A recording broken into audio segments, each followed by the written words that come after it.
Up next, regrets about the death of the Alaska income tax. 8 votes. I needed 10. And I couldn't get those other 2. Clem Tillion and Governor Jay Hammond worked together back then. Why they fought to keep an income tax.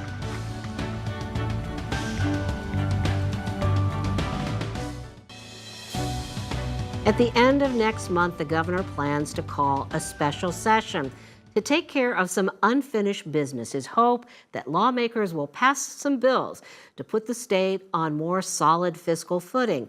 But if one of those measures involves tapping the earnings of the permanent fund, you can bet Clem Tillion will be down in Juneau to fight it. All these young crows, dumb. Clem Tillion tries to tune out the noise of today's politics and focus on what endures, his love of Alaska that goes back to his days when he first came to the state as a young fisherman. Alaska's a nebulous thing. Alaska is actually 3 or 4 countries wrapped up in one, but it all has a harshness. And that's fine with Clem. I want a land that bites back. I want a land that says, you make a mistake and I'll squash you flat. He says the land makes Alaskans ready to face just about any challenge. And it has been a wild ride for Clem Tillion, from the days he courted his wife Diana against her family's wishes and brought her here to Halibut Cove to propose. My life began when she ran off with me. After she died, he built this gazebo and keeps this art gallery open in her memory. That's Diana and I before we got married. God, she was beautiful. Although you can find Diana's tubes of paint in her studio upstairs, it's her work in octopus ink that she's known for. But what is not well known is how she helped her husband carve out a career in politics. She gave me a civilized look, which was a big advantage for me. She also wrote about the need to use Alaska's resources wisely, an important influence in her husband's approach to public policy. This time it gives me great pleasure to turn the podium over to you. When he was Senate president, Clem Tillion was what he called Governor Jay Hammond's hammer in the battle to create the permanent fund, a legacy he still fights to protect. I draw a strong line between the people's money and the government's money. You know, some of the critics, when Bill Walker vetoed half of the money for the permanent fund dividend checks, said that this is an awful lot of power for one man to make that kind of huge decision. Well, the thing is, he was trying to do a shock effect. He wants the income tax.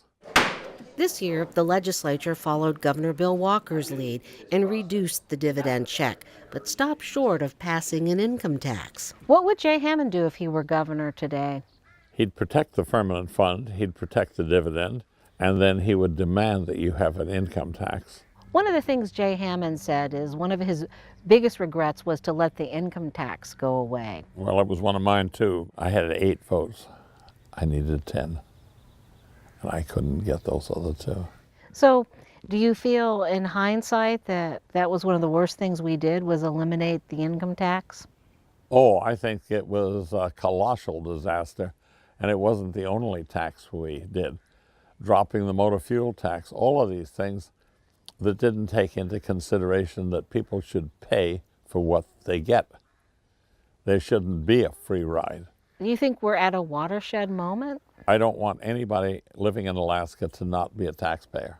Every mistake that they make today, my grandchildren and great-grandchildren and their children will feel. And so I'm interested in tomorrow, and I think that's the difference. I'm in love with the circle of life. Clem says sometimes he wakes up at night, talks to his wife, and then realizes she isn't there. But Clem says he doesn't worry about death. In his house, his headstone is ready, along with this. It's not morbid, it's a good price. You gotta have one someday. A few years ago, he filled his coffin with ice and beer and held a dead or alive party. So death is nothing. Kind of the clearing the deck for the next generation. It's kind of a crippled old man, but I'm still walking. And still talking and reciting his favorite sea shanties. Well, the weather drives you crazy and the fishing's hard and slow. You're a damn fool if you stay, but there's no better place to go. Clem Tillion is a member of a group called Permanent Fund Defenders, which plans to put a measure on the ballot in November of next year to protect the permanent fund.